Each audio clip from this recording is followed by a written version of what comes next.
Distinguished guests, please silence your cell phones. The program will begin momentarily. Thank you.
Distinguished guests, please silence your cell phones. The program will begin soon. Thank you.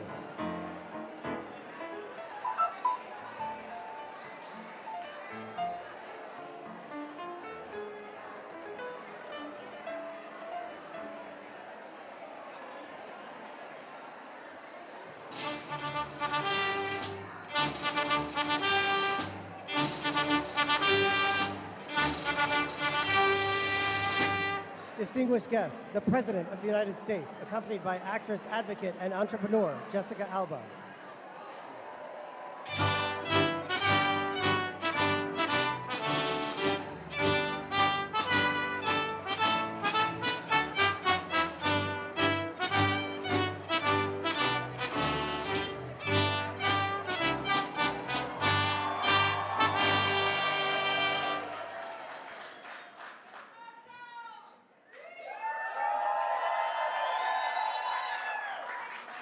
Good evening, everyone.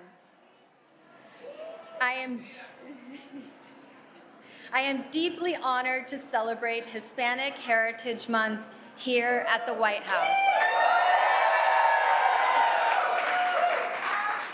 Standing here makes me think of the giants whose shoulders I stand on, my ancestors, mi familia, whose strength and resilience flow through me today. My great-grandparents, Daniel and Guadalupe, and Catalino and Francisca, were part of a wave of Mexican immigrants recruited to the U.S. in the early 1900s. They were young with little to their names, but had determination in their hearts. They worked on the railroads and in the fields, saving every penny, striving for a better life, not just for themselves, but for generations to come. They never stopped believing in the future they dreamed of. My abuelos, Isabel and Jose Alba, grew up in a world marked by segregation. They labored in the citrus groves and cotton fields, forced to use segregated water fountains and attend Mexican schools that offered half days and half chances. But despite the barriers, they never let go of their dreams. Jose believed in the power of education and made it to a private men's college, while my grandmother, with grace and sacrifice, raised 5 children. Jose's perseverance eventually secured him a white-collar job as an accountant, transforming the future for his family. That legacy of hard work and unwavering hope is something I carry with me every day, though my own journey was not without struggle. My parents, Mark and Kathy Alba, were just 19 and 20 years old when they had me. Living paycheck to paycheck, I was a sick child, in and out of hospitals, and I came to understand firsthand how deeply our health impacts our lives. My father's military benefits were vital to my care. Years later, when I became a mother at 27, I struggled to find safe products for my baby and family. I channeled my ancestors' drive and resilience to build a company focused on protecting the health of people and the planet.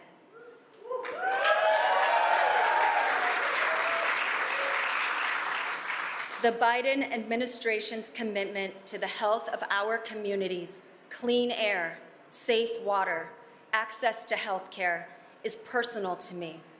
They understand the importance of giving everyone a chance to thrive, just like my family. Today, President Biden and Vice President Harris have gathered us to honor the voices, stories, and contributions of our communities. My abuelito Jose never put limits on what I could achieve. I know he's proudly watching over me as I introduce a man who has stood up for our dreams.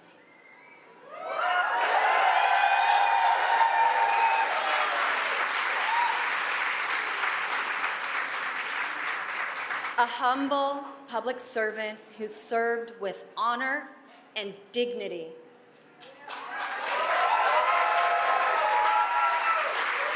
Put your hands together for the President of the United States, Joseph R. Biden.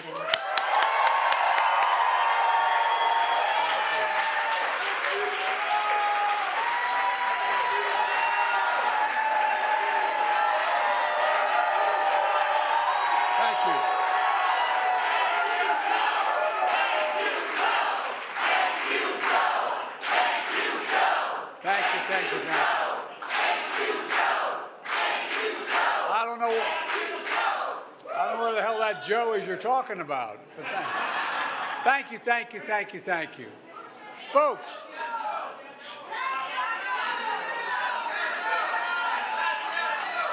Folks, welcome to one of the biggest Hispanic Heritage Months ever at the White House. Before I begin, some of you have a lot of good friends here, a lot of elected officials. Not going to go through all, but I want to point out something I heard you say all the time. One of the things that is changing, and the Hispanic community is going to change America even more. 25% of K through 12 children are Hispanic. 25%. I've been saying this for a while. Some of you thought I was exaggerating, but I'm telling you, what's going to happen over the next 10, 12 years is going to change the dynamic of this country in a big way. And by the way, Jessica, thank you for the introduction. She's an actor, producer, advocate, author, and she knows how to build companies. Jessica, if I'm really good, maybe you can get me a job on this album. God love you. Youngest Latina to start and take a company public and build a billion-dollar company. You're something else.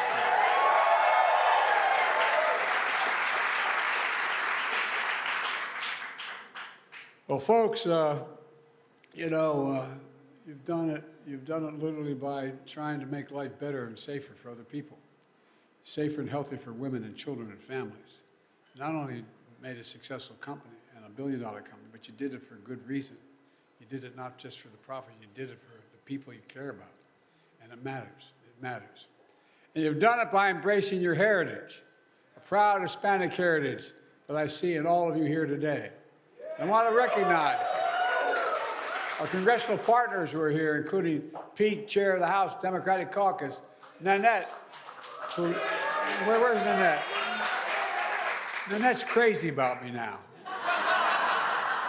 I'm leaving, so she loves me. No, I'm not. Alex in the Senate, retiring CHC Chair Grace, and so many members of CHC members. I'm looking forward to attending the gala tomorrow night. I also thank you all for all the public service and educators who are here, artists, innovators, labor leaders, and more who are here today, the members of the most diverse administration in history. I made a commitment when I got elected. I was going to have an administration that looked like America, that taps into the full talents of our nation, including the incredible Hispanic cabinet members who are here today. Secretary of Education Cardona, where are you, Mr. Secretary? Good. Small Business Administrator Guzman. Where's Administrator Guzman? Stand. There you are. Secretary of the Navy, Carlos Del Toro. The Navy's here somewhere. Nice. Okay, man. Well, thank you. Thank you. The saying goes, you are your ancestors' dream. You know, I think about the courage of so many of you and your ancestors who came to America to start a new life. A nation is more than just a place. You know, we're the most unique nation in American history, in the history of the world. We're the only nation not built on geography, ethnicity, or religion, but based on an idea, not a joke, an idea that we believe all men and women are created equal, endowed by the Creator. No, I'm serious. Think about that as the base, not a joke. We're a nation of immigrants. We're a nation of immigrants. And by the way, it's an idea, not geography, an idea. And everyone deserves to be treated equally throughout their lives. You know, while we've never fully lived up to that, we've never walked away from it either. And we're sure in hell not walking away from it now.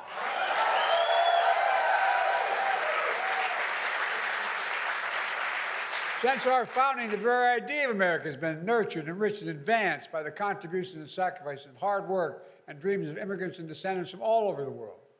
Like so many of your families, like mine and Jill's families from Ireland and Jill's, I may be Irish, but I'm not stupid. I married Dominic Giacoppa's daughter. You can say that again, man. No one screws around me. One of the reasons Jill and I really wanted to host today's celebration is to say thank you. Thank you for your partnership and your friendship. And I mean sincerely, we're forever grateful. I mean it from the bottom of my heart. I also want to host this reception because we have progress to celebrate. Together, we're making the most significant investment in the Hispanic community ever in all of American history. We've centered equity in everything we do. With the help of just 3.5 years, we've created more than 5 million jobs for Hispanic Americans. The lowest Hispanic unemployment rate on record.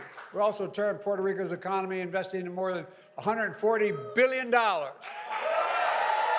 adding over 100,000 new jobs in Puerto Rico. More Hispanics have health insurance than ever before in history. Record number of Hispanic small businesses are starting up, like your little small business, $1 billion program. Historic investments in Hispanic saving institutions. The 500 college, university, and community colleges that serve such a large percentage of Hispanic students. By the way, it's about $15 billion in those. Under my plan for student debt relief, more than 5 million people received student debt relief, and it's going to happen where we're going to win in court, signifying a significant number of Hispanic borrowers. The racial wealth gap is the smallest in 20 years. We're removing lead pipes so every American can drink clean water without worrying about our children getting brain damage. We're delivering high-speed, affordable internet to every American, which is as essential today as when FDR delivered electricity to every American. It's that consequential. We've increased the child care subsidy funding by 50%, providing families peace of mind and still growing the economy. When we do these things, we grow the economy. When parents are able to go out and work and they can make more money, they grow the economy. And so it's a net savings for America. It really is. Let me be clear. We believe in an immigration system that reflects our values. We don't demonize immigrants. We don't single them out for attacks. We don't believe they're poisoning the blood of the country. We're a nation of immigrants, and that's why we're so damn strong.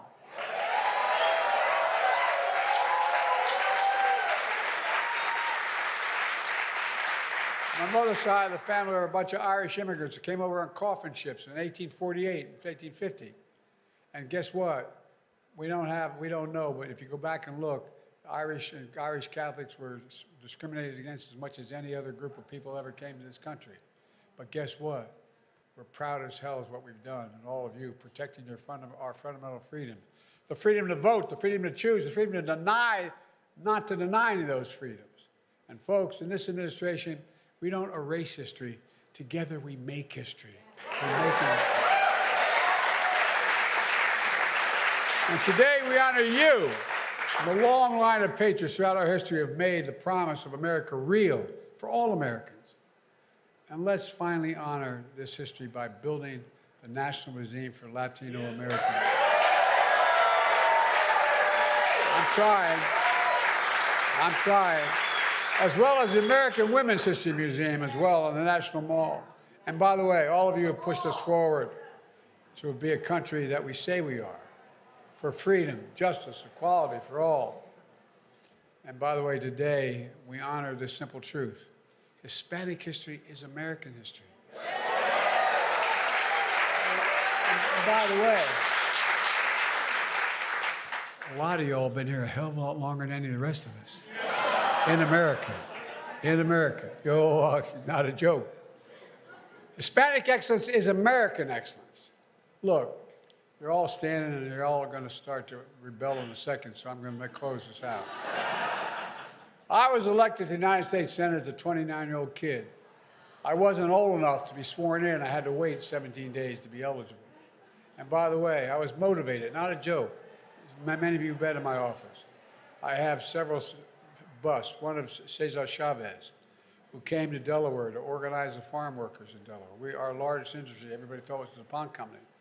It's a $4 billion industry in agriculture and chicken. He came to organize. Here I stand 50 years later as your president, honored to celebrate the heritage of this incredible community. I always thank you. I always said America is defined by one word. I spent an awful lot of time with Xi Jinping, more than any other world leader has. I spent over 90 hours alone with him, literally, traveled 17,000 miles with him. I was on the Himalayan plateau with him, and he asked me, he said, can you define America for me? Not a joke. Some of you have heard this. It's true. I said, yes, one word. He looked at me through an interpreter. He said, what's the word? I said, possibilities. Everything's possible in America. Everything is possible in America. It's also the one word that defines Hispanic possibilities, heritage, possibilities. Because I've never been more optimistic about the future. Just have to remember who the hell we are. I really mean it. We're the United States of America. We're the only nation in the world that's come through every crisis stronger than we entered that crisis, every single time, when we move together. Folks, I mean this from the bottom of my heart. I am more optimistic about the future of America than I've ever been in the world before. We have the strongest economy in the world. We have the best system in the world. We just have to remember who the hell we are. And by the way, it all depends on maintaining our democratic values. So folks, there's a whole hell of a lot. This is the single most consequential election, maybe the lifetime of anyone standing here, because it matters. The other team doesn't see the world like we see it. They don't have the same attitude we have. They are the most closed-minded people that I've ever dealt with. Like I said, I know I only look like I'm 40, but I'm a lot older. I've been here 51 years. I was a senator for 36 years. Vice president. Out 4 years, we're working as the Penn Biden Center. And then back here for 4 years. Folks, there's nothing we can't do. I really mean it.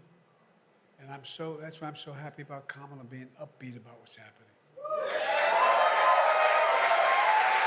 So folks, you're not going to let us down. I have one great regret.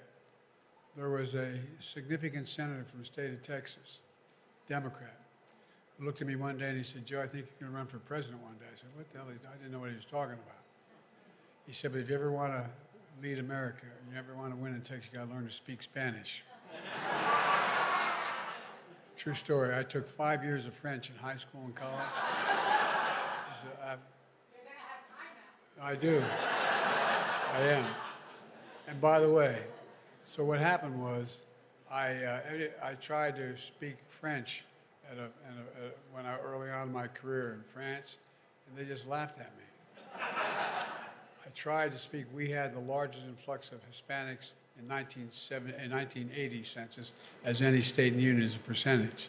So I got up, and we have a large community. And I got up and I made a speech in Spanish. I mangled it. And they all cheered and said, thank you. Thank you, thank you, thank you. I appreciate it. And the bad news for you all is I'm not going anywhere. Thank you.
you.